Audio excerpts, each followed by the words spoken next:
Good afternoon, everyone. This is going to be a 30-minute webinar. Thank you for giving up your time. We call it a speedy webinar. We try to rattle through them in half an hour. This is about strategic drivers and what really moves legacy engagement. And we'll also talk a little bit about our Insight portal. We spent the last 8 years exploring what persuades people to leave a gift in will, and we'll be talking about this today. Myself, David Cole, and Dr. Tom Burke. So Tom brings academic rigor to our approach, has a PhD in research and psychology, as well as nearly a decade of experience as analysing legacy fundraising data. I've been in marketing research for over 3 long decades now, and FastMap, my company, focuses exclusively on legacy fundraising. And our specialism is acting as a comparative reference point for marketeers. We build benchmarks so that charities know how they're doing compared with other charities, which is super important in a competitive market like legacy fundraising. I want to thank you for giving up 30 minutes today of your time to watch the webinar. The attendance is extraordinary, actually. It's one of our best ever. We've got over 200 people and over 113 charities and 14 of the leading suppliers there. Some of the charities have got multiple people attending. So CR UK, bless them, have got 10 attending. I think British Red Cross have got about 7 or 8. So thank you very much. I hope it will be worthwhile. So let me start by saying that everything we say in the next 30 minutes is grounded in data. It's a mountain of data. We benchmarked 100 charities over the last 8 years, tracking thousands of variables, 62,000 supporter responses from 20,000 hours of fieldwork. And we've used robust analysis. And what I present, I hope, is certainly is statistically valid and evidence-led. And most importantly, for me, certainly, it always passes the common sense test. We collect data in quite an unusual way. So we first ask people, it's online, it's via a survey, which charity they support. And from that list, we say, from a list of 100, we then say, how do they support them? How much they donate? Do they visit the shop? Are they a volunteer? What marketing do they receive? And that allows us then to segment the response within a charity to provide granular segment-led analysis for charities. And then we go on to ask, who do you support and why? And why would you give a gift in will to this charity as opposed to another? And that comparative analysis allows us to provide very detailed insight for each of the charities we're working with. This slide shows the competition for legacy gifts. Out of 1,000 supporters, nearly half support CR UK, with 150 to 200 supporting RSPCA, NSPCC, or Cat Protection. But the drop from support to consideration and from consideration to pledge is steep. Most people support around 8 charities, consider 3, and pledge to just 1. Support doesn't guarantee consideration, and even fewer pledge. I'm going to hand over to Tom in a second to explain the model and the analytical approach that we've adopted. And there are 4 metrics that underpin our approach: consideration, engagement, strategic drivers, and legacy mind. And this webinar is part of a series, and there's some content that's available to download from our website that can explain ones that have gone in the past and also going forward. So there is an engagement webinar which we did a couple of months ago, and also a really detailed white paper that Tom wrote. There's going to be another white paper issued next Friday, and we're doing the next webinar on the 26th of March on psychographic profiling, exclusively for legacy fundraising. Okay, I'm now going to hand you over to Tom. Thanks, David. So now I'll just talk through some of the key aspects of the model that we've built. I'll start with engagement, and then I'll move on to the strategic drivers, which are the concrete things charities can improve on to increase engagement. So, what is engagement? Engagement is the emotional and cognitive relationship a supporter has with an organization. It's multidimensional, combining things like satisfaction, passion, emotional connection, and commitment. What engagement isn't is simply how much someone donates or how recently they gave. Research from Russell James shows that as people get older, their interaction with charities often declines, even among those who would later leave them a gift in their will. So, especially in legacy fundraising, engagement can't be defined purely by donation behavior, as people may not interact with a charity but still feel strongly connected. But why does engagement actually matter then? It matters because it's one of the strongest predictors of legacy intention. In our research, a 1 point increase in engagement more than tripled the odds of being in a higher legacy consideration group. In short, as engagement rises, so does the likelihood of receiving a gift. Next slide, please. And this scatter plot illustrates this pattern. Charities with higher engaged supporters are far more likely to receive gifts. In the top right, organizations like Cats Protection and Dogs Trust demonstrate what happens when the supporters feels genuine connection. They are much more likely to leave a gift. Next slide. Yep. So if improving engagement increases legacy likelihood, how can charities actually do it? It's difficult because the ideas of like passion and emotional connection are quite intangible. It's not immediately obvious how a charity improves something like emotional connection. And this is where the strategic drivers comes in.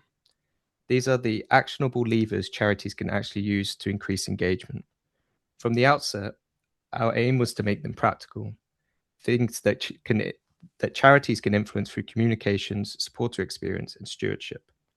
Therefore, we deliberately excluded factors that may be predictive of engagement of legacies, but aren't actionable like wealth or having children. So the drivers had to meet 3 criteria. They had to predict engagement, they had to be distinct from one another, and they had to be something that a charity can actually influence. And to get to this point where we are now, we went through several key steps. First, we brought all the data together, 7 to 8 years of research from over 100 charities and more than 60,000 supporters. Next, we used exploratory factor analysis. We started with around 100 potential variables, and the factor analysis helped us group them into core themes and constructs. We then ran predictive modeling, testing which factors were most consistently predictive of engagement across charities. And as we were doing this, we observed that while some drivers are universally predictive, the relative importance varies by charity. We therefore were required to create models specifically for each charity, as the importance of each of the drivers was relative to the charity we were investigating.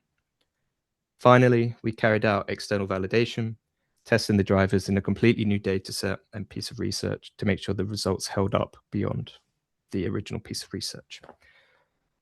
The end result is a set of strategic drivers that are robust, charity-specific, and most importantly, genuinely actionable. And now I'll hand you back to David, who will talk about these drivers in a bit more detail. Thank you. Thanks, Tom.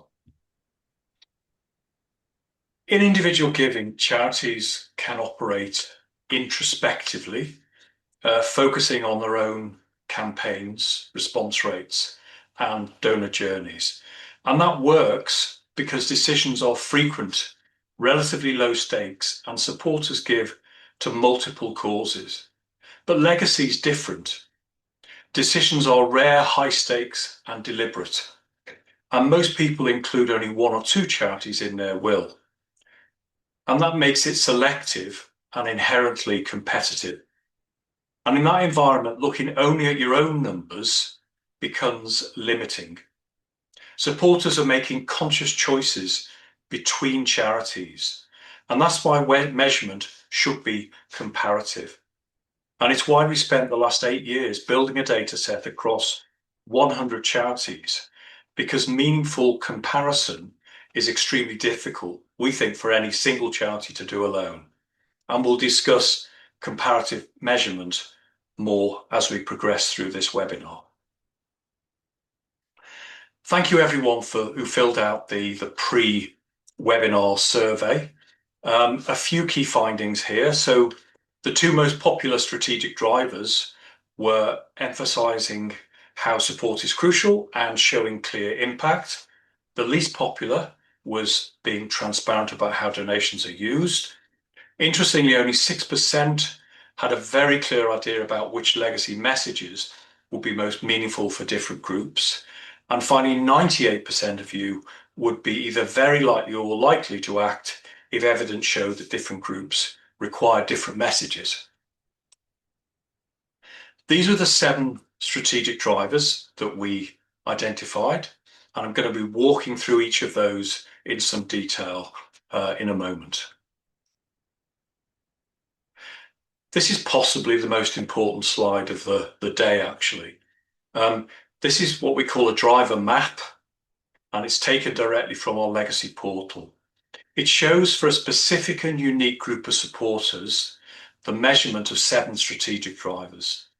Along the horizontal axis, we see performance versus the sector, and 100 is the sector average. The further to the right, the stronger the performance. Importance on the vertical axis shows how much that driver statistically explains increases in engagement, which is the overall objective, of course. So if a driver has an importance score of 30, for example, it explains roughly 30% of the variation in engagement. In simple terms, if a driver has high importance, think of it as a lever that is properly connected to the engine. What you don't want is pressing the accelerator when the car is not in gear. The engine spins, but you don't move. Frustrating, pointless, and a waste of petrol. Or put it another way, a waste of marketing budget. And here's the critical point. It's possible to be performing well on a driver, so you're performing on the right-hand side of this diagram, but weakly connected to the engine. So when you increase it, the engagement barely moves. Charities should focus on drivers that actually move engagement for them. In this example, Meaningful Tribute is underperforming at 86, but it's high importance at 22. That means real potential. By contrast, Clear Impact is performing strongly, but it has a low importance. So further investment here may deliver limited return. So the key is not just performance, it's performance on the drivers that truly drive engagement. Okay, I'm now going to whiz through each of these strategic drivers very quickly. You'll see 2 sets of charities. Each are the top 10 out of 100 charities that are appearing for this particular strategic driver. And we show the top 10 for importance and the top 10 for performance. So Clear Impact, that's the extent to which supporters are visually, or who feel reassured that their involvement makes genuine, visible difference through the charity's work. It matters because when supporters understand the difference they make, they feel valued and more connected. In practical terms, that means showing outcomes clearly, using simple language, and making progress easy to see. Support is crucial is the extent to which supporters believe their personal role is vital to ensuring the charity continue its essential mission. It matters because donors are more committed when they feel their contribution is essential, not optional. And in practical terms, that means reinforcing that every supporter matters, making clear what could be lost or put at risk without their help, showing how individual gifts combine to create real collective impact. It introduces a sense of jeopardy, not alarmism, but a credible reminder that progress depends on them.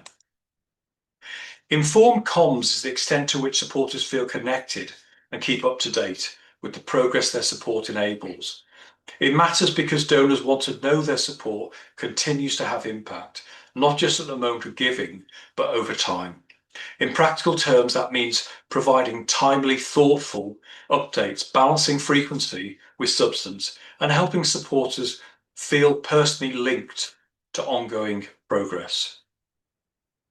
Trust donation uses is the extent to which supporters feel confident their contributions, including gifting wills, will be treated with care and used wisely. It matters because without trust, even motivated donors hesitate to commit, especially when it comes to legacies. In practical terms, that means being transparent about finances and decisions, explaining clearly how money is allocated, and sharing stories that demonstrate responsible stewardship. Empowered is the extent to which supporters feel uplifted and empowered, knowing their contribution helps create meaningful and lasting change. It matters because empowered supporters are more likely to stay loyal and advocate for the cause. In practical terms, that means showing progress towards lasting outcomes, framing donors as partners, not just funders, and celebrating long-term impact. Transparent comms is the extent to which supporters experience the charity as open and clear. In showing how donations are put to work, it matters because openness builds confidence and strengthens trust. And in practical terms, that means publishing clear breakdowns of how funds are used, acknowledging both successes and challenges, and making information easy to find and understand. And finally, meaningful tribute. It's the extent to which supporters see their giving as a way to honour someone or something important in their lives. It matters because legacy giving often reflects values, memories, and identity, or a deep personal connection. So in practical terms, that means offering ways to dedicate gifts, recognizing contributions thoughtfully, and showing how support can carry forward what or who matters most to them.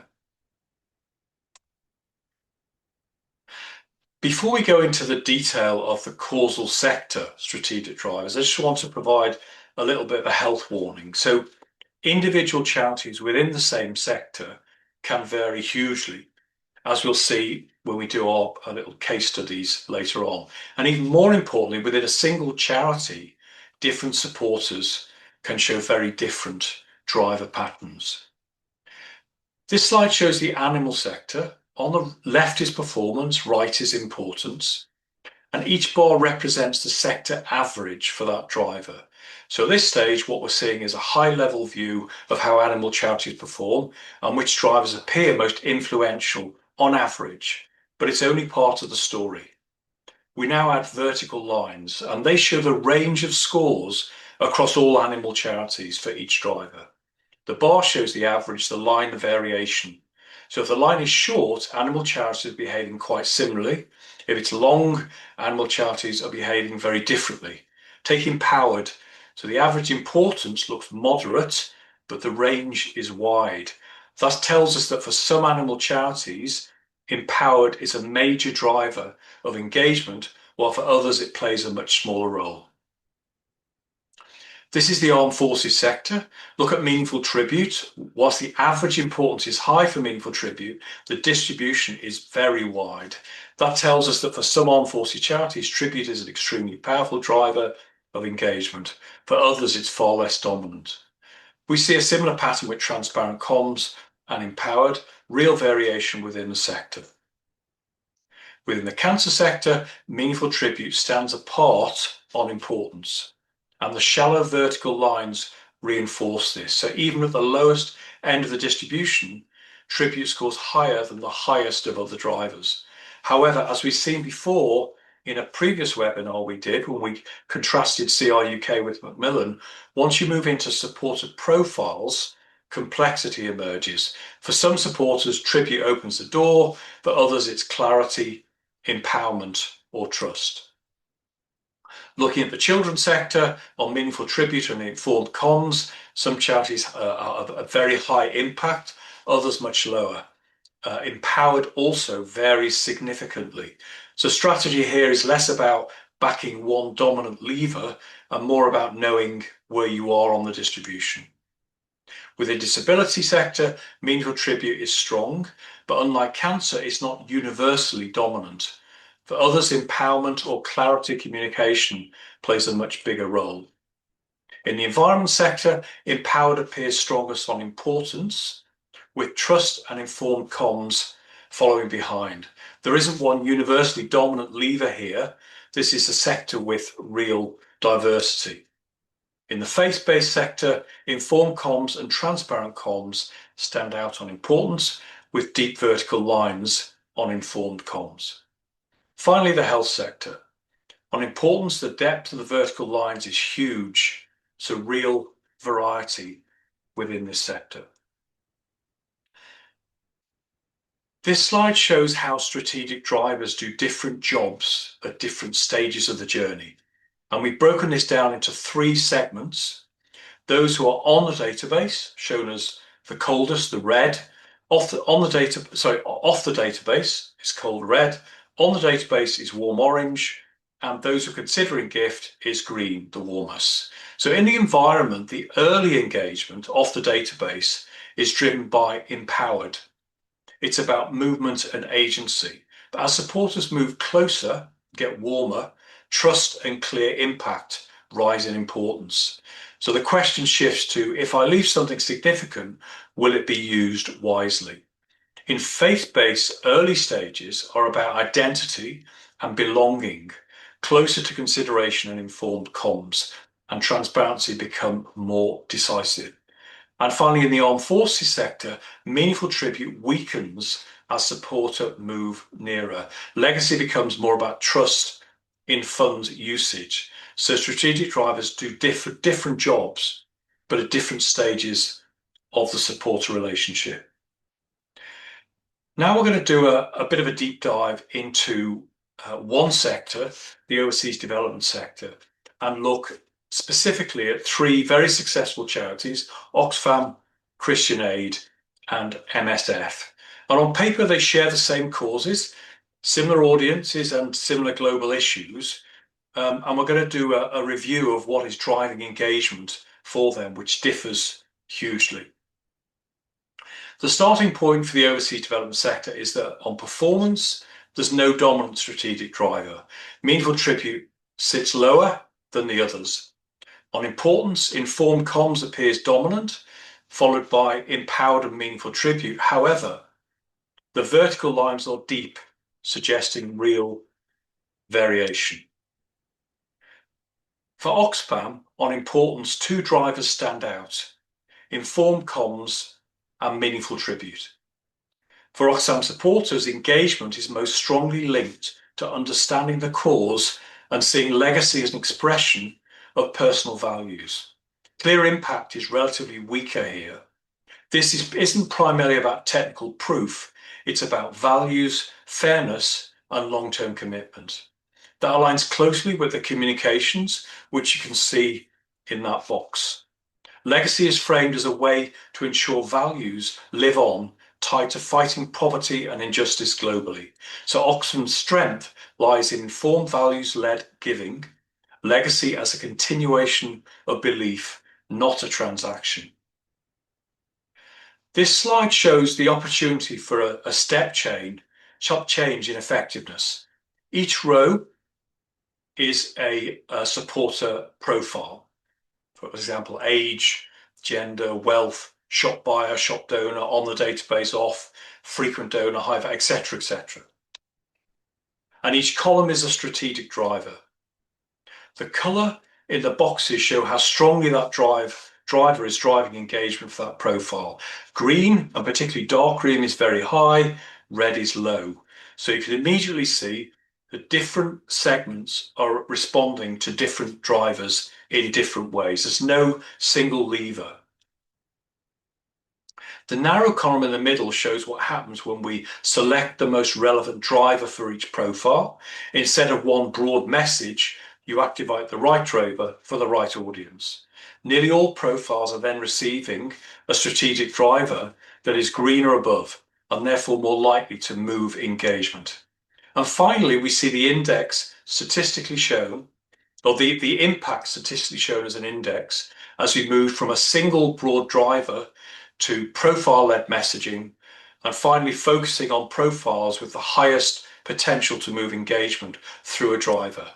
And the result is not marginal gain, it's a real dramatic improvement in efficiency. For Christian Aid, empowerment and transparency are key, far more than in Oxfam. For Christian Aid supporters, engagement is closely linked to working alongside communities and having clarity about how funds are used. It's about partnership, stewardship and accountability. The language centres on locally led solutions, responsible use of funds and shared action. So Christian Aid's legacy focus is about values expression and more about empowerment plus transparency. This profile and strategic driver table shows us even more variation in strategic driver preference than Oxfam. And as such, the uplift when communication is optimized is even greater with an index of 274. Finally, MSF. Comms informed and trust in donation usage stand out clearly. Engagement here is tightly linked to clarity, understanding what is happening on the ground, and confidence that funds enable frontline action. It's not primarily about symbolism, it's about competence and operational trust. And that aligns perfectly with MSF's tone, factual, frontline, medical evidence led. And for MSF, there's even more variation in strategic driver preference, hence the potential for engagement uplift if the highest of the three of an index of 346. Okay, so I just wanted to summarize perhaps the four most important insights from this race through on strategic drivers. The first thing is the value of comparative measurements. If you're not benchmarking, you're guessing. So legacy is competitive. It's important to know how you're performing against others. Performance does not equal power. So a driver can look strong, you can be doing well with it, but it doesn't actually mean that's the driver that's going to move engagement for you. Sector average are comforting, but they can be dangerous. What works in the sector may not work for you. And finally, and perhaps most importantly, precision creates the multiplier effect. So match the right driver to the right profile, and there's a potential huge uplift because it becomes exponential. Okay, just very quickly. So some of you may know from previous webinars and talks, and indeed our clients, that we've created portals for all these charities. If you want to find out about your portal, please drop us a line and we can talk you through it, what's available. Each portal has the ability to compare against 7 benchmarks. So the whole sector, your causal sector, 3 specific competitors, a strategic competitive group of yours, and your 4 fierce competitors. You can have up to 58 segment profiles on there. And each portal has up to 1,200 charts and diagrams, and you can have up to 50 users right the way across the organization, way beyond legacy, who are interacting with it. In terms of what's happening with FastMap over the next few months, so well, on the right you can see some nice quotes from some of the great and the good, nice charities, from Professor Russell James talking about what the portal is doing for them and the value it brings. The white paper on strategic drivers will be out this Friday. We've also built an AI proposition builder, and we're releasing a beta site for clients this coming next Friday.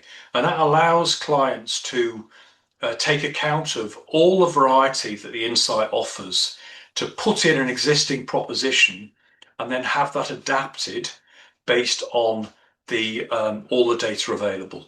So it's a very rapid way of integrating all that complexity into a nice simple output.